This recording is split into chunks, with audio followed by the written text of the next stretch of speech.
Señoras y señores, compañeros universitarios, distinguidos invitados, tengo el honor de dar principio a esta solemne ceremonia en que, por acuerdo del Honorable Consejo Universitario celebrado en esta ciudad de Tijuana el pasado 21 de mayo, se otorgó el grado de profesor emérito al distinguido profesor Rubén Vizcaíno Valencia, honor que se le otorga por sus altos méritos universitarios y personales.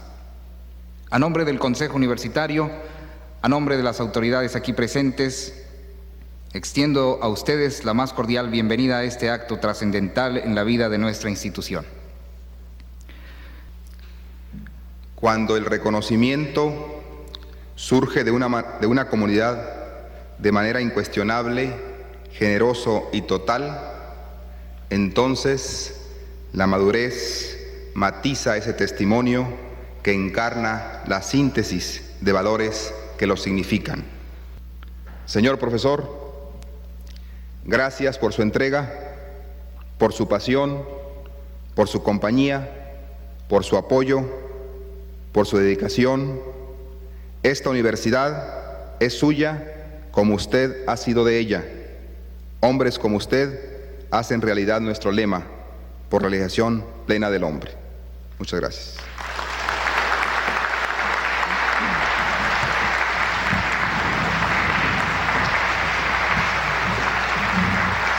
En este momento, el señor rector hace la entrega del título de profesor emérito al profesor Rubén Vizcaíno Valencia.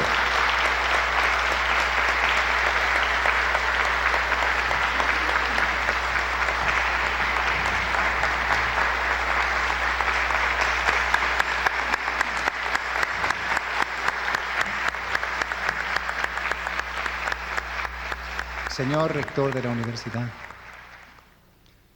Honorable Consejo Universitario, Junta de Gobierno, excelentísimos exrectores y entrañables amigos, autoridades universitarias, compañeros universitarios, señoras y señores.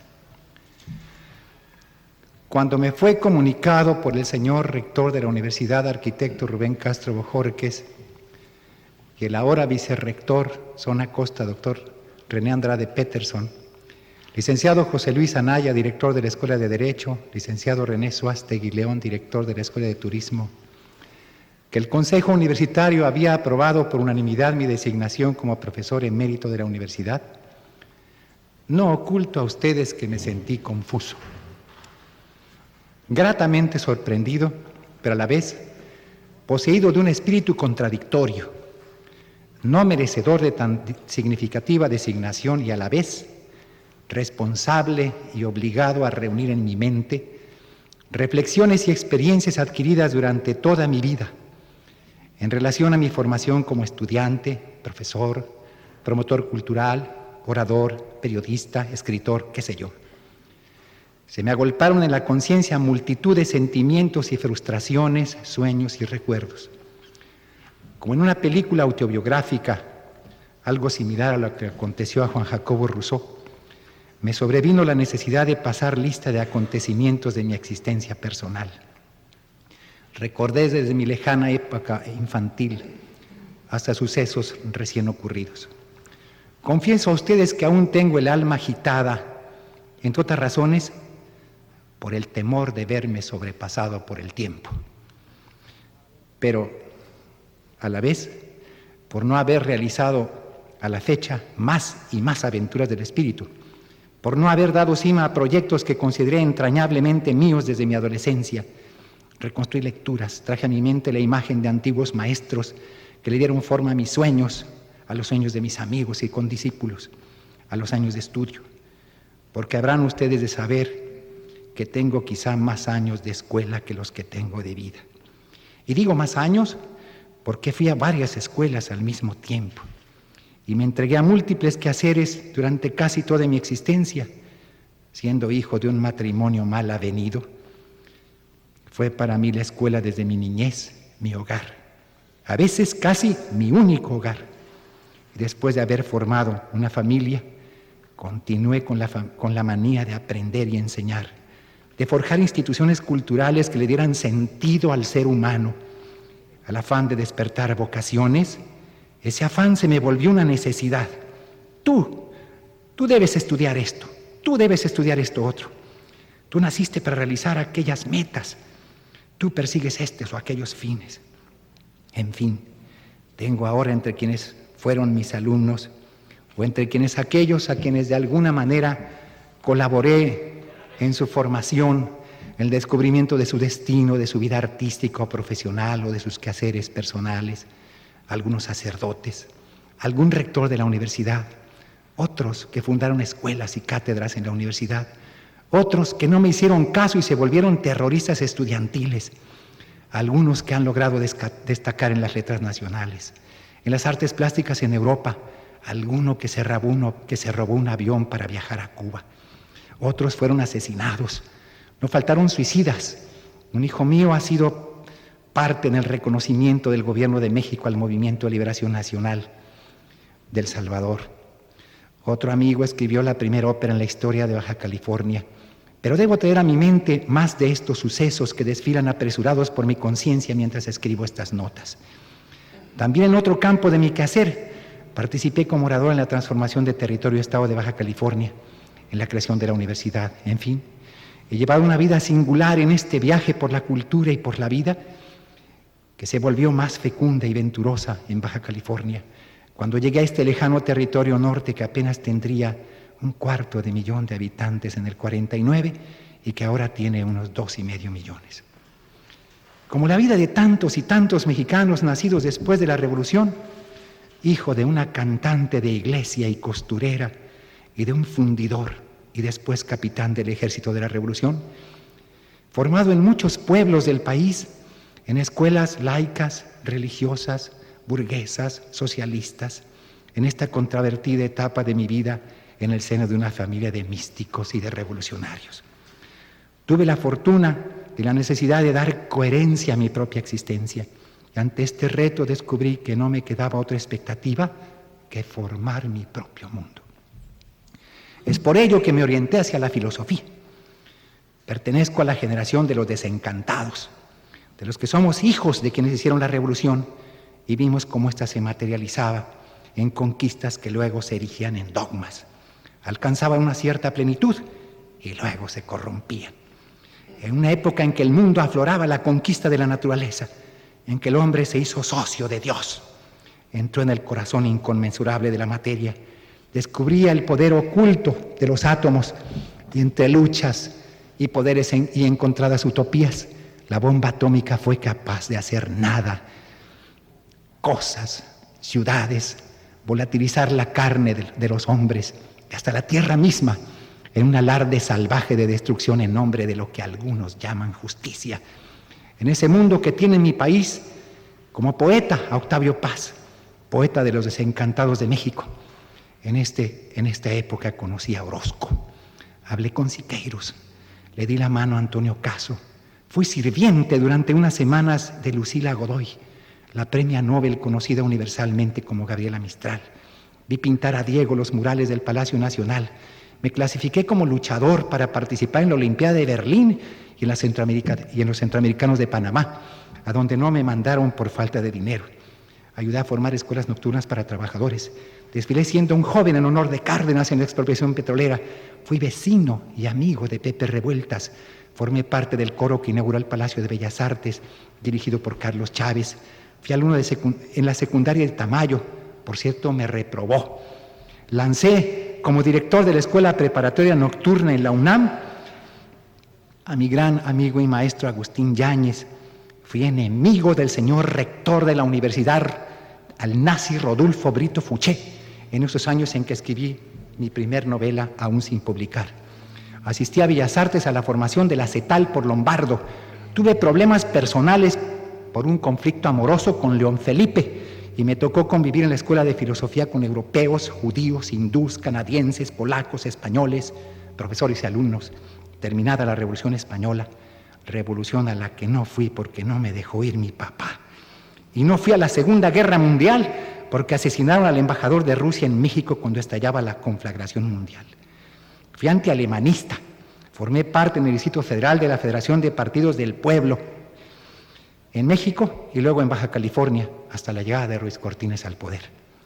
Llegué a Baja California vendiendo calendarios después de aquella devaluación alemanista. Aquí monté una empresa de publicidad.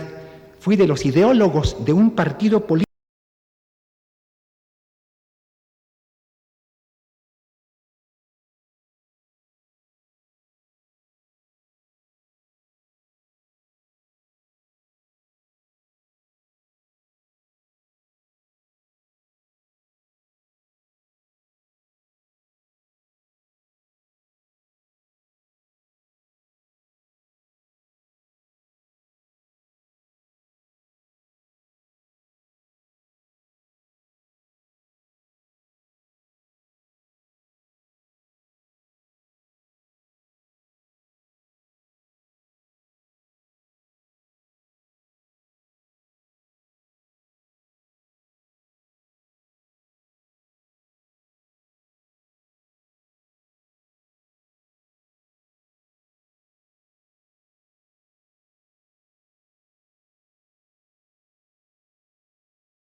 festejos patrios durante 6 años.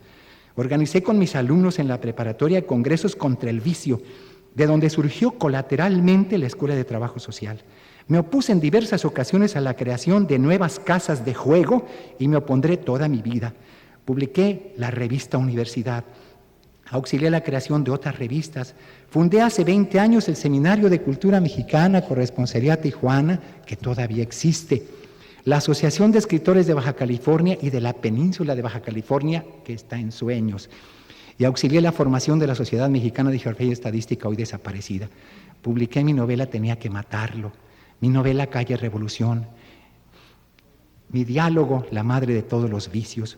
Organicé exposiciones, obras de teatro, conciertos, congresos, cursos, seminarios, simposios, desfiles, celebraciones. Convoqué el certamen que dio como resultado el emblema actual del municipio de Tijuana. Fundé la editorial Californidad, que dio a conocer la obra de escritores jóvenes. Promoví ante el rector Moctezuma, a quien tanto admiro, la creación del teatro de la escuela preparatoria. En esa escuela en donde impartí cátedra desde su fundación de las materias de lógica, después de ética, estética, historia de doctrinas filosóficas, y en alguna ocasión incluyendo literatura. Asistí con un grupo de escritores locales al Congreso Latinoamericano de Escritores, en donde conviví con Miguel Ángel Asturias, Juan Rulfo, Carlos Pellicer, Joao Guimarães Rosa, Alejo Carpentier y 100 más de nuestro continente. Y como responsable del Departamento de Extensión Universitaria en Tijuana, continué ya en la época del presidente Echeverría y López Portillo, gracias a una etapa de auge en el país y de prosperidad regional.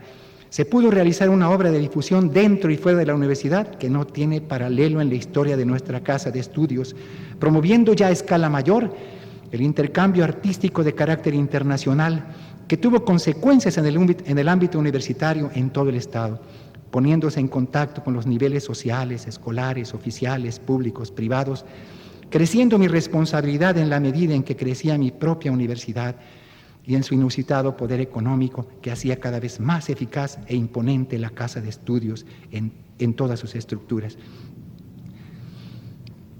De pronto, cuando yo redactaba estas notas, pensé que era muy importante ante ustedes dejar un testimonio del proceso de evolución de la generación universitaria. Me refiero principalmente a los estudiantes, porque yo fui profesor. Durante el tiempo en que consignaba estas notas sobre mi experiencia y mis participaciones, me vino a la mente la necesidad de dejar aquí, ante los presentes, el testimonio de la lucha universitaria, las generaciones, los procesos de evolución y de cambio dentro del alma mater. Esto es hermoso recordarlo. Desde el nacimiento, en la preparatoria estatal de Mexicali, en la época constitucional de Baja California, en la década de los 50, pude advertir cómo los alumnos de bachillerato y después los de la naciente universidad formaron parte de una generación positiva, entusiasmada, limpia, sin problemas ideológicos, pródiga en esperanzas y en esfuerzos. Nacía el Estado y con él la universidad. Los campesinos, las clases proletarias, se opusieron al surgimiento de nuestra alma mater por considerarla un derroche innecesario. De pronto había que comprender que la alta cultura entre nosotros tenía que sobrepasar ese drama, hacer aceptar a los demás lo que era la universidad y hacerla a nosotros mismos. Los jóvenes, por cierto, no advirtieron la antipatía de los campesinos y de los obreros y de tantos y tantos tontos, y se unieron a las luchas y a los proyectos sociales y a la utopía de formar en los años 50 un hombre nuevo, un super mexicano, un super baja californiano en la frontera norte del país, vecina con los Estados Unidos. Se dio forma a la ley universitaria de tinte ligeramente socializante, amplia, democrática, en la que, insistí, se acogieran las promesas de incluir en la futura casa de estudios la creación de la Escuela de Filosofía y Letras, Bellas Artes, institutos de antropología, geografía e historia, que siempre contaron con mi completa simpatía y pugné los diputados porque se le diera acogida. El pueblo no sabía en la inicial etapa de soberanía qué era lo que le convenía.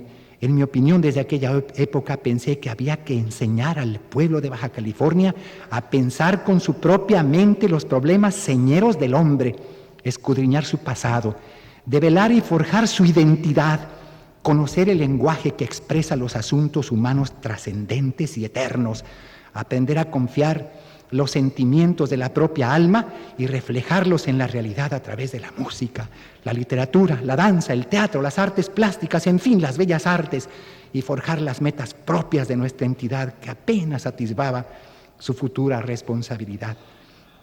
Pero la materialización de la ley y la creación de la universidad, entre carencias y abandonos, solo dio oportunidad al surgimiento de escuelas que yo llamaría pragmáticas, utilitarias, ciertamente reclamadas de urgencia, y fue elaborándose hacia los temas económicos, administrativos, turísticos, agrícolas, pesqueros, algunas ingenierías, todas centradas en la insoslayable necesidad de dotar a la entidad de un aparato adoctrinador destinado a desahogar los apremios humanos, sobre todo en relación con el domicilio del hombre en la sociedad, en una sociedad, por cierto, productora de bienes de consumo, administrativa, por dotar a Baja California de instrumentos que le hicieran dueños de la tierra, el mar, es decir, la naturaleza, y también la industria, el comercio, qué sé yo. Se trataba de resolver cuestiones de orden material alejadas de la especulación teórica, de la contemplación del espíritu, ya que por entonces Baja California vivía el vértigo de la esperanza y de la ensoñación. En un anhelo casi incontrolado de crecimiento, de búsqueda del poder económico, anhelo desesperado de vincularse a la época, al país, al mundo, y de autosatisfacerse hogareñamente y de cumplimentar sus requerimientos inmediatos. Esa generación de los 50 fue la fundadora, pero la soñadora y abandonada universidad no pudo, pese a su interés, detener a los jóvenes que continuaron emigrando al interior del país, porque las escuelas que ofrecieran insuficientes para satisfacer la vocación y las necesidades profesionales de esa generación.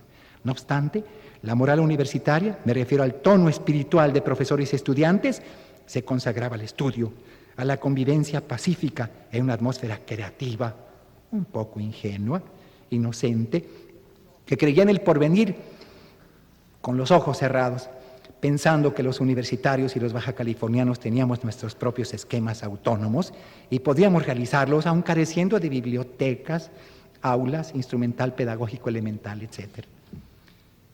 Pero ahora viene la generación de los 60.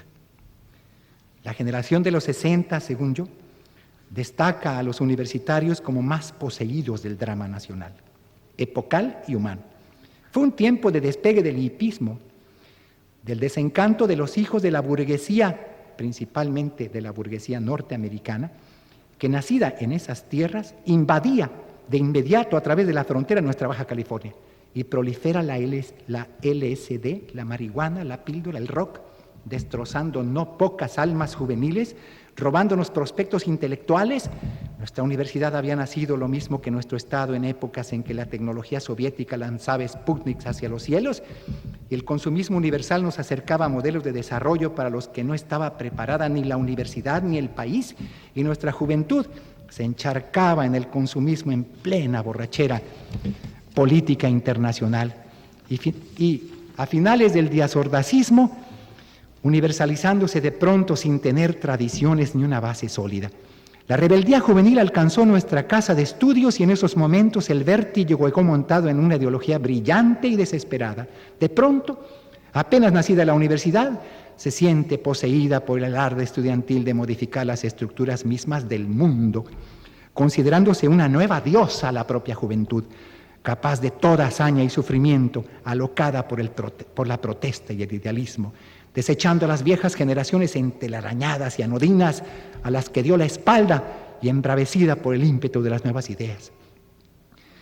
Enfrenta el poder en la capital del país y es diezmada, masacrada, y en Baja California la juventud se desgaja y brota en el seno mismo de la universidad cachorros del terrorismo que tienen que emigrar de Baja California con su rabia a cuestas al interior del país. No he de hacer referencia a los sucesos del 68 que partieron en dos al país. Por un lado, los jóvenes, después desilusionados, frustrados, amargados, místicos de la esperanza, y por otra, contrastando, los adultos, que a ellos no les merecíamos ni siquiera el nombre de seres humanos. Pero entremos a la generación de los 70. De la generación de los 70 en Baja California yo doy más bien testimonio de lo que ocurrió en Tijuana. Es una generación que recibe el embate rebelde de la generación anterior y que se robustece en inquina y odio contra el gobierno por los sucesos del 71 en México, que provoca en la comunidad profundos reproches y desesperación. Es entonces cuando los jóvenes preparatorianos, sobre todo ellos, toman por asalto las instalaciones del campestre, reclamando dichos terrenos que ya pertenecían en el año 72 a la ICSA, que se decía propietaria de gran parte de Tijuana, y aspiran a que en dichos campos de golf se edifique en definitiva la universidad. Esto no se logra, pese a su empeño, y surge la posibilidad de edificar las instalaciones universitarias en el lugar que hoy ocupa. Y antes pertenecía al ejido Tampico. Los preparatorianos se apresuraron a reclamar la creación de escuelas, y en actos de presión estudiantil logra la universidad contar con el apoyo federal y estatal para fundar las instalaciones definitivas. Se crean las escuelas de Derecho, Medicina, Odontología, Química, las de Comercio, Turismo y Economía, así como la preparatoria ya existían. Este periodo de la llamada década de los 70 recibe los resultados del esfuerzo de las generaciones anteriores. El gobierno del presidente Echeverría se propuso, por otra parte, en todo el país, contentar a los embravecidos jóvenes mexicanos, haciéndoles olvidar la masacre que diezmara la juventud universitaria en la capital del país, dando origen a instalaciones de cultura superior, lográndose que las de la universidad pudieran albergar a los bachilleres aspirantes a profesionistas. En esta década se continúan las luchas estudiantiles en los terrenos de la misma universidad en Tijuana. Es una época de dólares baratos, auge económico en el país y en la frontera, en una década en que se funda el CETIS en Tijuana, y en la universidad se abre a una competencia entre profesores egresados de México en lucha con los egresados de Guadalajara y Monterrey. Los debates estudiantiles se originan por las direcciones de las escuelas. Unas escuelas apoyan a otras, pero marginalmente va surgiendo un nuevo poder frente a la administración de la rectoría y el sindicalismo de los trabajadores universitarios, lo mismo en Baja California que en el resto del país. Los trabajadores buscan prestaciones, tienen buenas banderas, tienen banderas ideológicas mucho más agresivas que las de los estudiantes y acaban por comprometerlos en una aventura que va uniendo a la Universidad de Baja California a la Universidad de Sinaloa. Los egresados de las generaciones del 60 y del 70 comienzan a transformarse en profesores de la misma institución y la universidad comienza a ser autosuficiente en ese importante aspecto. Ahora quiero referirme a lo que yo llamo la generación Pemex. La época de los 70, por otra parte, va formando lo que yo llamaría la generación Pemex, educada en escuelas secundarias y preparatorias particulares, religiosas, liberales, conservadores, integrando en ella personalidades juveniles contrarias a la ideología de izquierda, que antipatizaron con la universidad mientras estaban en la preparatoria y en la secundaria, y que estaban preparadas más en concordia con la política educativa del gobierno federal y estatal, preparadas para la eficiencia, para el progreso, la disciplina, la población estudiantil es una población estudiantil que va más a la derecha, diríamos más burguesa, y que disfruta de la etapa deslumbrante de un octubre internacional, que se adiestra en las casas de cultura, que se emborracha con espectáculos preciosos y caros traídos de Europa, Asia, África, Estados Unidos, Latinoamérica y México, pero que no sentó las bases para establecer escuelas de artes, filosofía, historia, que los universalizara espiritualmente, pero que en cambio los hace concebir la idea de que con dinero se puede disfrutar de la alta cultura artística, pero que estudiar artes o humanidades resulta impráctico, antieconómico, y la universidad recibe en su teatro en Tijuana y en el Teatro del Estado en Mexicali y en el Teatro de la Ciudad de Ensenada conjuntos de arte maravillosos. El dinero se gasta en contratar espectáculos foráneos, pero no en formar o en crear un arte propio de la entidad, ni la propia alma de los universitarios. En esta década se continúa en Tijuana el nuevo hipódromo, el nuevo y elegante campestre. Las casas de cultura en todo el estado se pueblan de aspirantes a músicos, poetas, bailarines, pintores. Pero esta enseñanza no sobrepasa la etapa de la iniciación y en Tijuana los talleres de artes en la universidad logran atraer a multitud de estudiantes que toman el arte como un encantador pasatiempo. Pero no, el arte creador habrá que hacerlo un tanto al margen de la universidad, de las casas de cultura. Pero la necesidad de contar con escuelas de humanidades y artes se va intensificando y va resultando ya inaplazable. Cuando ya asoma la década de los 80, que recibe a una selecta muestra del arte universal. Ahora hablemos de la generación de los 80. La generación de los 80, la de esta década, debuta contando con un sorprendente respaldo económico, tanto en Baja California como en el resto de la República, digno de ser consignado como la plena utopía. Todos los anhelos de las generaciones anteriores en la entidad parecía que habrían de materializarse. Pero la generación de esta década, por decir así, a la que yo llamo a esta generación del 80, la generación Pemex, no sabe luchar por cuenta propia. Y tanto a los activistas de izquierda de la década anterior como el movimiento sindicalista nacional de las universidades los toma por sorpresa y los embarca en una pugna ciega. Se trata de una generación que fue educada sobre todo en escuelas preparatorias no universitarias, porque en los 70s ya proliferó la enseñanza de bachilleratos cursados en preparatorias particulares que abanderan proyectos humanos distintos a las dos rebeldes generaciones anteriores. En esta década, para hablar de Tijuana, aparece el imponente Centro Cultural Tijuana, con un cine espacial semiesférico, museo de arte y de historia, un gran teatro aún inacabado, en el que, por cierto, al igual que el hipódromo, el campestre y el frontón, estaba destinado a complacer turistas visitantes a espalda de la necesidad de integración del alma de los tijuanenses y de los bajacalifornianos. Se terminan hermosas instalaciones ya en la época de la actual rectoría, que duplicó las instalaciones en toda la universidad en todos los aspectos. Se separa el covache de la universidad, se quita con un rasero a los anarquistas que entorpecen la labor de nuestra propia universidad, y en esta misma etapa, en la UNAM, cambia el rector Soberón por el rector Rivera Serrano. La política educativa del país se proyecta para un pueblo que debe ocupar un lugar importante en las decisiones mundiales. En la universidad se dispone ya de un gran número de profesores formados en la propia casa de estudios. Se inauguran hermosas bibliotecas, se organiza a perfección la administración universitaria. Parece que el alma mater será autosuficiente en multitud de aspectos. Los estudiantes bajacalifornianos están mucho mejor arraigados y la población escolar crece al mismo ritmo que crece el Estado y el país. Se pensaría que nuestra casa de estudios comenzaba a sentirse como la tierra de la identidad de los bajacalifornianos, con un pueblo pujante, rico, poderoso en la frontera con Estados Unidos, destacando por su propio poder, cuando en estos últimos meses se desploma como un castillo de naipes la economía y la moneda, y aflora el resultado de una corrupción y de una imprevisión económica que hunde a la patria y a la entidad, tomando a todos descuidados, particularmente a la generación estudiantil educada en su adolescencia para complementar proyectos grandiosos que de pronto se sienten en el vacío. La universidad, en una entidad federativa, todavía a medio hacer. En nuestra casa de estudios no se pudo materializar el anhelo de tener escuelas de música, teatro, artes plásticas, danza, cinematografía. No se pudo contar con una sinfónica en Tijuana, con un centro de idiomas tampoco.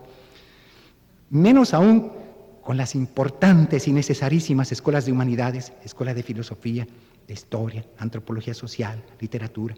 Instituciones estas que en otras entidades fueron iniciadas desde hace 300 o 400 años, o algunos menos, o décadas. Y aquí, en un pueblo con prisa por ponerse al día en cuestiones urgentes y materiales, no ha existido nunca. Porque nuestra casa de estudios, como la propia entidad fronteriza, sintió desde su origen el apremio de tomar como ejemplo el utilitarismo, el pragmatismo que nos llega a través de la línea internacional, copiando la filosofía del país vecino e ignorando que aquí comienza América Latina, una América distinta, con lengua, historia, origen, religión, sensibilidad, metas y destino diferentes del pueblo sajón. Esta es la falla que más me duele de todo lo que se ha hecho y construido en nuestra casa de estudios, y estoy persuadido de que habrá de subsanarse esta falla en algún tiempo. Siento que pertenezco a la Universidad de Baja California y que esta alma mater también es mi alma. En esta casa de estudios he visto desfilar ideales, sueños, unos coronados con el éxito y otros desechados. En ella he contemplado, y aún antes de nacer la universidad, miles y miles de seres que extendían las alas hacia el porvenir. Algunos alcanzaron su propósito, otros, maestros o alumnos, los he visto fracasar, morirse enterrados en la propia tierra en que descansan ahora mis muertos. Este hogar mío es también parte de mi vida y deseo transmitir a los presentes y a los universitarios venideros parte de mis ideales, porque hay que hablar para la historia o callarse. La historia, la única que me importa a mí, es la historia futura, como expresó inigualablemente el filósofo italiano Benedetto Croce. Es por ello que insistiré hasta que me muera en que Baja California necesita robustecer la identidad de su propio pueblo, afianzar las raíces humanistas propias, latinoamericanas, mexicanas, frente al coloso vecino que nos transcultura para bien en muchos casos y para mal en muchos otros. Siento que en esa función que es esencial para la universidad, como patria del espíritu y como pueblo, nuestra labor está inacabada. Y si no damos voz, conciencia, autenticidad, metas, destino a este pueblo que requiere caminos, fábricas, industrias, tecnología y ciencia, pero que con igual apremio requiere también poetas, músicos, pintores, escultores, pensadores, intelectuales que hagan suya la vida, que sientan con todo el cuerpo y con toda el alma lo que es ser hombre, particularmente el hombre de Baja California, que ha crecido sobre todo en este siglo en la frontera de dos mundos. En nosotros comienza el mundo en que hemos nacido. Al otro lado de la línea divisoria, el que nos apremia y el que nos lastra. El que comienza en nuestro hogar, que se proyecta hasta la Tierra del Fuego como la realidad presente que nos ha puesto dramáticamente en evidencia, y no hablemos de las Malvinas. Espero y confío que estas palabras no se las lleve el viento, que aquellos que hemos formado parte de esta aventura maravillosa que es ser baja californiano y universitario, sientan como el que habla y tomen el mensaje y lo hagan suyo. Y volveré a insistir en que aquí comienza la patria, en que aquí nace un hombre distinto, destinado a cumplimentar tareas que no debemos dejar a otros que las piensen, que las sientan o que las realicen por nosotros. Es tiempo de terminar la obra que se inició con el nacimiento de nuestra entidad federativa y nuestra propia casa de estudios. Un día la voz de los baja californianos le deberá a nuestra alma mater lo mejor de sí misma. Ya ha comenzado esta etapa que tendrá que universalizar los anhelos del ser de los baja californianos, y el hombre y los restos mortales de quienes han sido capaces de asumir en su propia vida el más alto sentido de humanidad podrá expresar lo que todos estuvimos dispuestos a proyectar, y nuestra voz estará en ellos y estaremos en ellos y seremos ellos. Gracias doy al concluir estas notas a los rectores de nuestra casa de estudios, al señor licenciado José González Cordero, que por cierto murió antes de hacerse cargo de la rectoría y era mi amigo, al primer rector Santos Silva Cota, a quienes le siguieron en la responsabilidad Pedro Mercado Sánchez, al licenciado Rafael Sotogil, al licenciado Rigoberto Cárdenas Valdés, al señor ingeniero Luis López Moctezuma y al actual rector Rubén Castro Bojorquez, por haberme brindado su amistad, apoyo, respaldo a mis inquietudes y a mi modesta labor personal. Tendría que hacer figurar en esta lista a los que me han brindado la oportunidad de trabajar en la casa de estudios, como los directores de las escuelas, jefes de dependencias, protectores, a personas cuyos nombres llenarían páginas. Ello no es posible ni consecuente en este momento, pero no quiero dejar de enumerar al actual vicerrector de la Universidad Juan Acosta, doctor René Andrade Peterson, por su respaldo y amistad, así como al director de la Escuela de Derecho en la ciudad de Tijuana, querido amigo José Luis Anaya Bautista, que propuso mi grado de profesor emérito, a quien doy las gracias más rendidas y afectuosas, y finalmente al honorable Consejo, que para mi dicha aceptó la proposición inmerecida de la Escuela de Derecho antes nombrada. Recibo el grado de profesor emérito que me acaba de otorgar el señor rector con toda humildad. Gracias a todos por haberme tenido la paciencia de escuchar.